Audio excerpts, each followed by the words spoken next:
कि नाविक के बारे में जिक्र करेंगे। क्या मुझे कोई नाविक का दूसरा नाम बता सकता है? ऑल्दो हमने डिस्कस किया है, अब तो ईजी है आपके लिए। Yes, IRNSS, that is Indian regional navigation satellite system.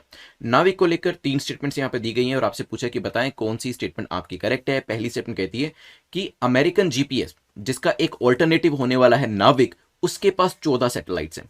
हो सकता है IRNSS, दैट इज नाविक के पास 7 सैटेलाइट्स हैं, ये भी हो सकता है। स्टैंडर्ड पोजिशनिंग सर्विस, जिसको शॉर्ट में SPS कहा जाता है, ये सभी यूजर्स के पास अवेलेबल होने वाली है, जो कि नाविक के अंदर प्रोवाइड करी जाएगी। अब आपके सामने 3 ऑप्शंस आपको दिए गए, सोचिए इसके बारे में, फिर हम डिस्कस करते हैं। चलिए देखिए, IRNSS Indian regional navigation satellite system, ये तो मैंने आपको फुल फॉर्म बता दिया। व्हाट अबाउट नाविक? नाविक की फुल फॉर्म क्या कोई बता सकता है? Yes, it is navigation Indian constellation. Navigation, NAV क्या है? Just a second, let me make some space. Navigation Indian constellation.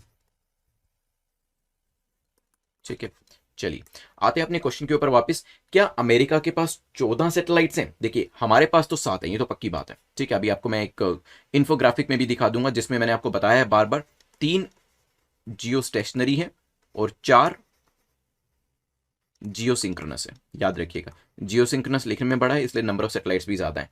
लेकिन क्या अमेरिका के पास 14 सैटेलाइट्स हैं? नहीं, अमेरिका का जो GPS round the world use किया जाता है, पूरी दुनिया के अंदर यूज किया जाता है, कुछ एरियाज को छोड़कर, उसके अंदर 24 सैटेलाइट्स हैं। ध्यान रखिएगा, hence the first statement is incorrect. और अगर आपको ये चीज पता होती पहली स्टेटमेंट की इनकरेक्ट है, तो सीधा ही आप डी को मार्क कर सकते थे, क्योंकि पहला पहला पहला ये तीनों ही एलिमिनेट हो जाते। ठीक है, चलिए स्टैंडर्ड पोजिशनिंग सर्विसेज मैं बता देता हूं आपको। 2 तरीके की सर्विसेज है यहां पर।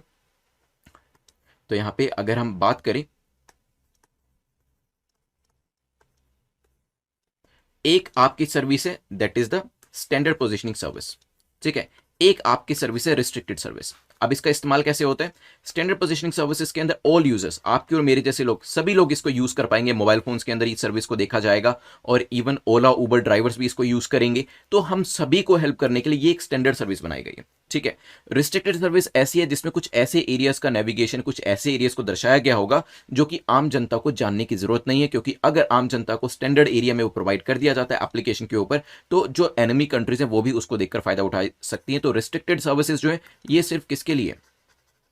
आर्मी, नेवी, एयरफोर्स, IB, रॉ, इन जैसी एजेंसियों के लिए। ठीक है, तो ये चीज ध्यान रखिएगा, 2 तरीके की सर्विसेज जो है इसके अंदर आती है। तो यस, स्टैंडर्ड पोजिशनिंग सर्विसेज जो है वो सभी यूजर्स के लिए, हेंस आपका यहाँ पे आंसर क्या हो जाएगा? डी। और वैसे भी मैंने आपको बता दिया था कि D will be the answer, क्योंकि अगर आपने पहली स्टेटमेंट को एलिमिनेट कर दिया तो उसके बाद सोचने की जरूरत ही नहीं है।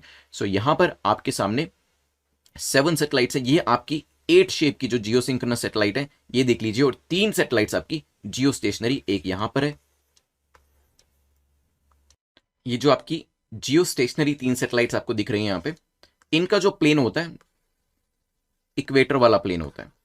ठीक है, और आपका ये 8 शेप की जो है, these are the geosynchronous, जिसका ऑर्बिटल पीरियड वही होता है जो कि अर्थ का रोटेशन पीरियड होता है। तो ये सिंक रहती है अर्थ के रोटेशन पीरियड के साथ, ध्यान रखिएगा।